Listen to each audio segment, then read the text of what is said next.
Hello, fellow members of the Midnight Society. Welcome back to another episode review from the show Are You Afraid of the Dark? Last time, we covered The Tale of the Dangerous Soup, a Frank story about his signature character, Dr. Vink, opening a restaurant featuring a soup made from fear.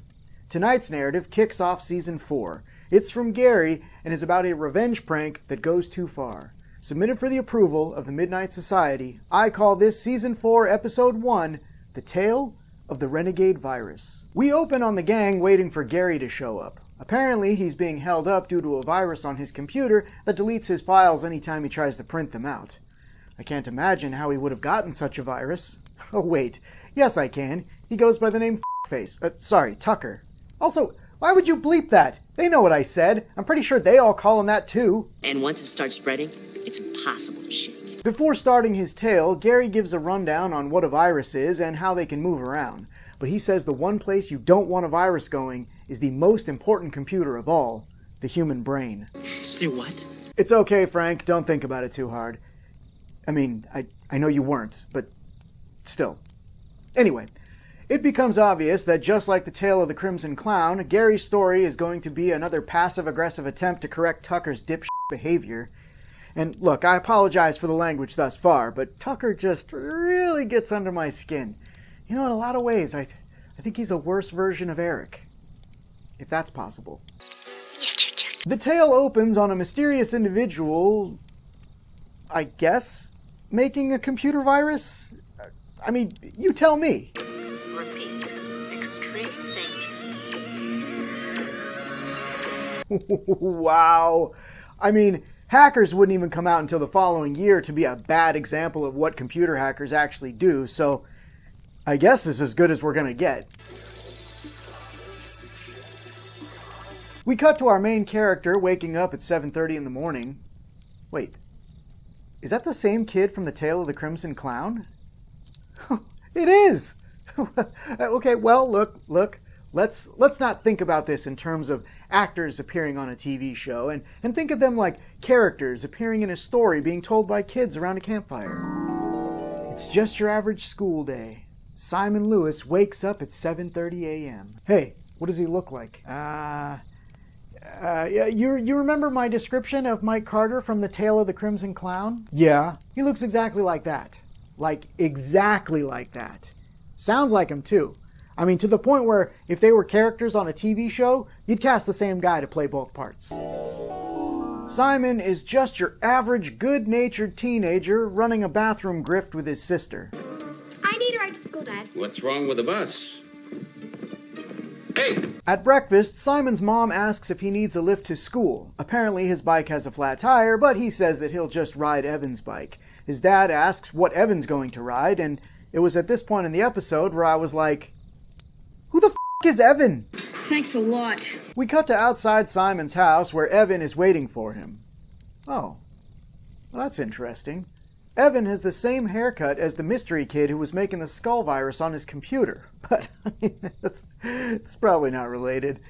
Anyway, Simon pulls a dick move. 10 seconds left, down by 5. Evan goes long. Nice catch. Hey! Evan gets to school in a bad mood, which is understandable until you find out that Simon was merely getting him back for a prank he pulled the day before. Who puts an egg in someone's shoe, Evan, honestly? When Simon points this out to Evan, he says, Well, at least I didn't make you late. What are you talking about? Everyone is chilling in the hallway, not rushing to class. How are you late? I mean, we do find out that Simon messed with Evan's locker, but he still gets into it quickly. Then the real problem arrives. Sonia. That's right. This all comes down to jealousy over a girl. Evan becomes all flustered as he tries to ask her to the game on Saturday, but finds out that she's already going with Simon. But, I mean, he takes the news quite well. Simon's the best. Yeah, right. We then cut to class, where this happens. Mr. Lewis, would you mind giving more effort into being here on time? Bro, what the hell were you doing?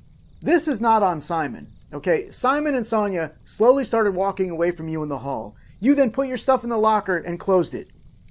How are you this late to class? okay? As far as I can tell, this is all your fault. But Simon even apologizes, just being the stand-up guy that he is. Sorry, I was just getting it back.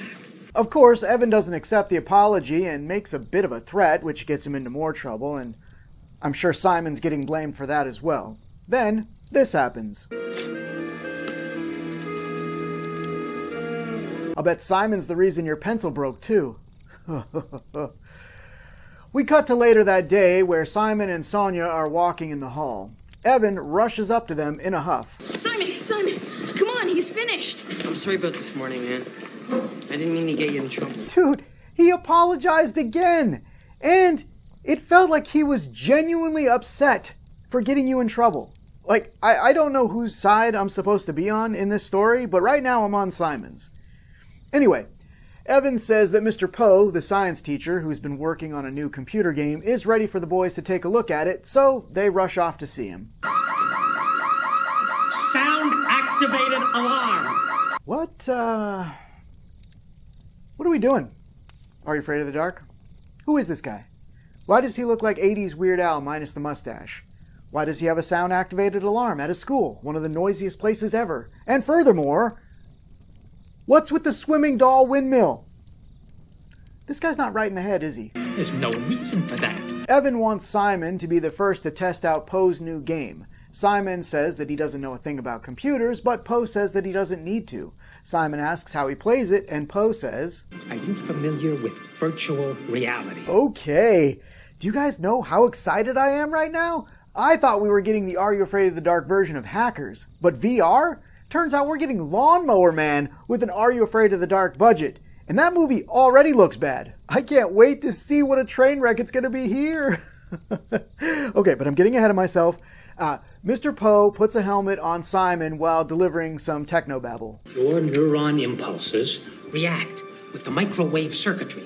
I'm sorry, this is a prototype, which means that things can go wrong. The moment you start throwing around terms like microwave circuitry, I'm out. I don't need my brain scrambled trying to play something that's going to look like ass. Anyway, while they're getting ready, Mr. Poe is told that he has a phone call by his secretary? Question mark? Mr. Poe, the president is on the phone. The president? Yeah, right. I'll bet it's his mom that he still lives with and tells to say she's the president when she calls so he can avoid embarrassment. I will not sit still and let you insult my life's work. Poe asks Simon what kind of adventure he wants to go on. A voyage to Saturn, be a knight of the Round Table, or visit the dinosaurs of the Mesozoic. All great options. Which one's in the Are You Afraid of the Dark budget? I think I'll go with the Knight of the Round Table. Figures. As Mr. Poe is queuing up the game, this happens. Warning. This is a warning. Ready, Simon? So we're not gonna cancel the test game until you can investigate that? Yeah, you know what? You're right. That would be responsible, and that is definitely not on brand for an Are You Afraid of the Dark character. So, Poe starts the game and runs off to talk to Mom. The president, leaving Evan in charge to monitor the game. Yes! Okay, let's do it. Let's get into this and see these awful VR effects.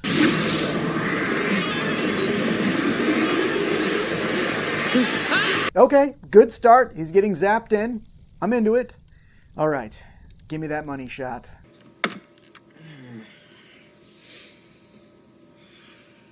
Wait, what? Oh, you rat bastards. You went ahead and did the sensible thing, didn't you? Filming real life and saying it's the virtual reality so it doesn't look like crap. Well, la-di frickin' da, way to ruin my good time. Sorry, Lawnmower Man, you get to keep the title for worst VR. Also, I don't see any Knights of the Round Table anywhere around here, so I guess we're getting screwed on that storyline as well. What was it like to be one of the Knights of the Round Table? There's something wrong. There's a virus in there. Simon doesn't realize at first that he's in the simulator, but rather assumes that he was dreaming about his day at school. He starts to realize something is amiss when he breaks a window with a foam basketball, and then can't find his family in the house. He eventually hears them, which leads to one of the most unintentionally funny moments of the episode. What's going on? Have you seen Simon this morning? No. Funny. I wonder where he is. Who reacts like that? Have you seen Michael this morning? No. I wonder where he is. Simon sees a fuzzy, staticky version of his family phase in and out at the breakfast table before hearing his mother beckon him upstairs. He goes back to his room to find his alarm going off while not plugged in. Then he sees Evan's bike roll down the hallway before hearing his dad's voice come from behind a closed door. He heads to his father's office to see the back of his father's chair. Simon says that he's either dreaming or something real strange is going on. His father says that he isn't dreaming. It's a tense moment. The camera zooms in as the chair swivels round to reveal the scary monster behind the plot. So, I guess that leaves us with something strange. I think you misheard me. I said swivels round to reveal the scary monster. You know, scary, as in scary. Just try it again. The rules have changed. Damn it, Gary! With a palpable tension looming in the air, Simon's father's chair swivels around to reveal... Dude, the anticipation is killing me. A chrome-painted dwarf wearing a brain helmet. What did he just say? It's revealed to Simon that he is still in the game and that this new character is a computer virus. The virus reveals his plans to infect Simon's brain so that he can get into the real world, essentially taking over Simon's body, which is a fine sci-fi premise. But when Simon's only wearing a helmet flashing lights into his eyes, there's just no convincing me that a computer virus could ever infect him. Now, a child would probably buy into the premise, no problem. But as an adult viewer, I'm out. Simon says that he doesn't believe the virus, and the virus responds, Look at your hand. As far as body horror goes, that's pretty good. I mean, what's worse than just the computer port, though, is that the virus has also turned Simon's hand into that of an adult man. I mean, that's how you know shit just got real. Simon says that this is a game, so there must be rules. And since it was Simon that said it, the virus agrees and gives him the rules.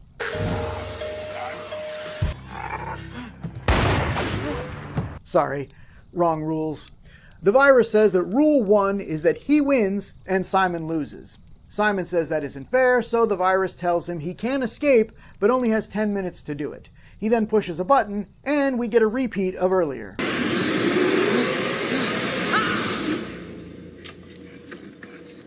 Okay, look, that might have worked on Simon before, but he's wizened up, and he knows that he is still in the game. So he really takes the helmet off and ends the game permanently.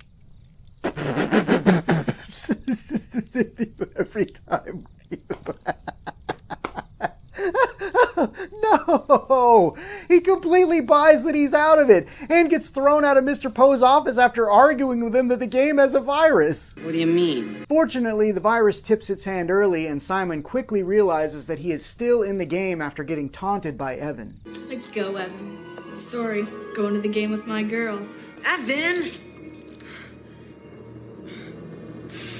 Could we not get the actor to apply the application to his hand for the insert shots? It's so jarring, especially when you immediately cut back to the reverse of his actual hand. As the game continues playing, Simon sees a bunch of kids at his school, as well as his teacher, walking backwards. He follows them into class where he's accused of being late. Evan appeared in the game dating Sonia, and now the thing he got in trouble for earlier today is affecting Simon in the game. I wonder who's behind this. I also wonder how he worked the tardy thing into the virus since we saw him making it the night before, but hey, whatever. I'm not a computer guy. Maybe a little less talking and a little more paying attention. Simon's clothes suddenly disappear except for his boxers. This is a kid's show after all. And he is ridiculed by his classmates until he runs away. In the hall, Simon is menaced by the virus once again, this time holding a book with the classic paper bag book cover. You remember those? When you couldn't afford the cool book covers, but you had plenty of paper bags at home? Memories. Simon runs outside to find a comically large-sized lock on his bike with the brand name Oliver, which is a nod to director Ron Oliver. This causes him to have to run home.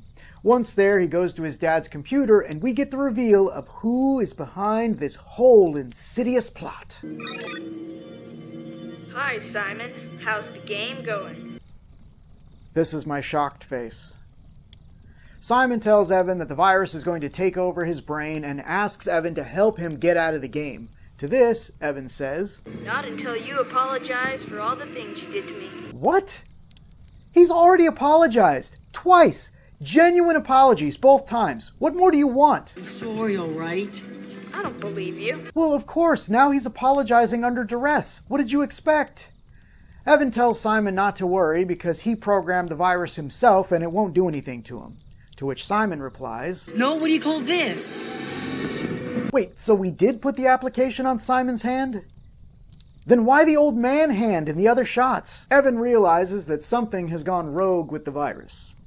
What an unexpected result of putting a virus into a computer system. Okay, I have to address this. The voice of the virus is great. It's intense, it's menacing, but when you have him sliding up a banister by reversing the footage, you remove all of that. Anyway, Evan says that all he has to do is enter the abort code, but in classic computer movie/TV show fashion, we get... It doesn't work. He's frozen me out. Why do abort codes never abort? Why have them if they're not going to serve their only function? Evan says that Simon can use the abort code from inside the game, but when Simon asks for it, Evan's tone suddenly shifts again. I bet you can figure out what it is. Dude, what is your deal? A moment ago you were like, no, my virus is going to take over your brain. And now you're like, hey, why don't you throw me another pass to steal my bike, jerk? Like, make up your mind. Either be a friend or commit to being the sociopath that I know you are deep inside. Cute. Real cute. Simon convinces Evan to give him the code by making the following sympathetic plea. Do it! Evan goes to give Simon the code, but his feed is cut off by the virus before he can. Simon tries multiple words before the screen gives him a prompt that asks if he forgot his combo. This makes Simon realize that the code is his locker combination. He types it in, and the computer accepts it, prompting him to hit any key to continue. However, before he can, this happens. Rule number 1. I win. You lose. Oh, Care Bear. Woo, buddy, you almost had me, okay? I thought this episode was a total bust, but then you go and let the virus win and totally redeem yourself. Oh, yes! I can't wait to see this actor playing as the virus. Let's take a look.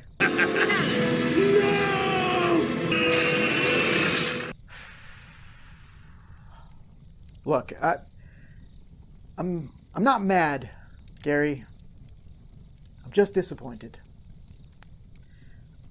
Does Simon at least get to punch Evan in the dick like he deserves? Do you hate me? Nah. But I can ride your bike home. That is a toxic relationship that is going to end with Simon strapped to a table in Evan's murder basement, okay? Mark my words. Anyway, the tale ends with...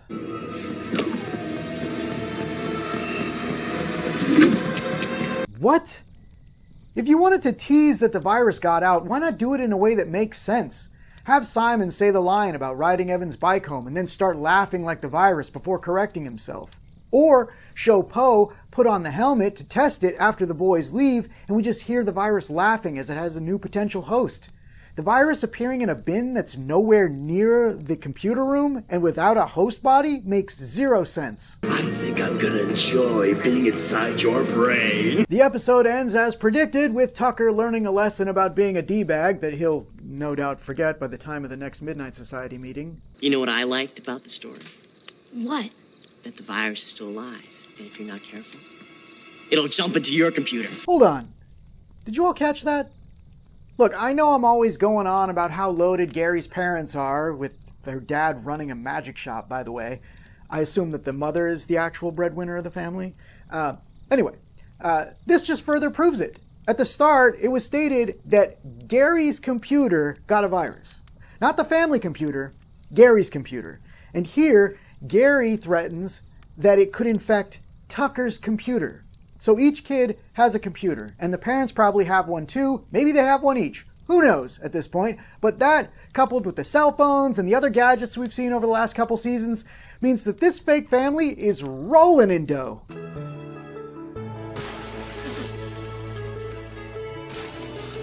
Now for the review. This episode was not a good start to the season. I think the idea is good, and the decision to use real footage as the virtual reality was inspired, but every other choice involving the virus was just utterly ridiculous. And exactly what formula did you use? The settings were pretty typical of the show, a school and a house, and nothing particularly compelling about either one. The most interesting location was probably Poe's computer lab, which, now that I'm thinking about it, still has me wondering what that swimming doll windmill was about. You can't be too careful. The story is good, with some great sci-fi elements appearing well before they would in big films, like the idea of a computer program taking over a human body, much the same as they would do in the Matrix sequels. You know, I do wish that the VR stuff would have played out in the Knights of the Round Table setting. I feel like you could have done some really interesting things with the virus. Same actor and everything, but just make him more of a devilish character. Not to mention that would have been just way more visually interesting than what we got. I did have some issues with Evan's motivation. I don't think they should have had Simon apologize so early in the story. I mean, he literally apologizes right before Evan pushes him to be in the game.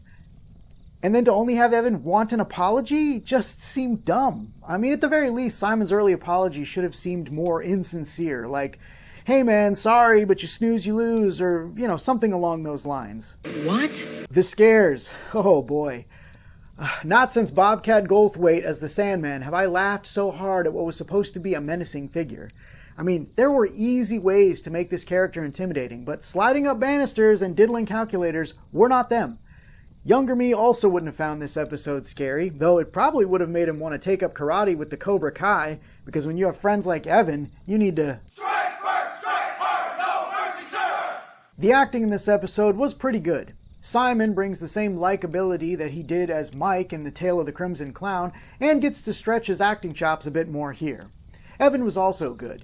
He was very sympathetic at first. In fact, at one point I thought he was going to be the main character, with Simon being a red herring, but then he went full psycho and tried to have his friend's brain melted. Probably just an accident. The adult acting in this episode was decent. Mr. Poe didn't have much to do, but he played the quirky genius with an undertone of rage control issues perfectly. The virus was definitely a standout. His performance was top-notch. It's just a shame that they had him doing a lot of silly things which undercut his delivery. Speed of light divided by the speed of sound equals... Gary, you need to stop letting Tucker influence your tales because it is having a negative impact.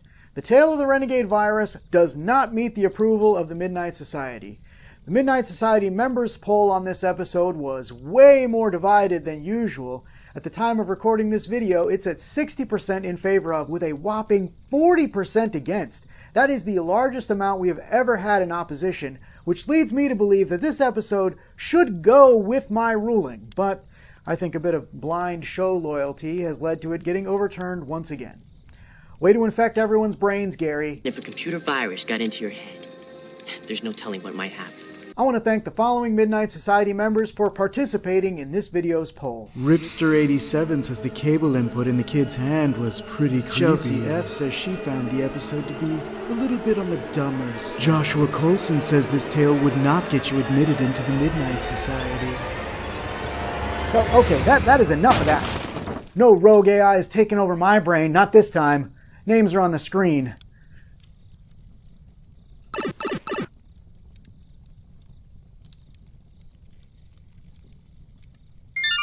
What did you all think of Gary's story? Did you see it as a kid? Have you ever tried to maliciously replace your best friend's brain with a computer virus? Let me know in the comments below. Be sure to check out the next episode on the tale of the long ago locket. Until then, are you afraid of the dark?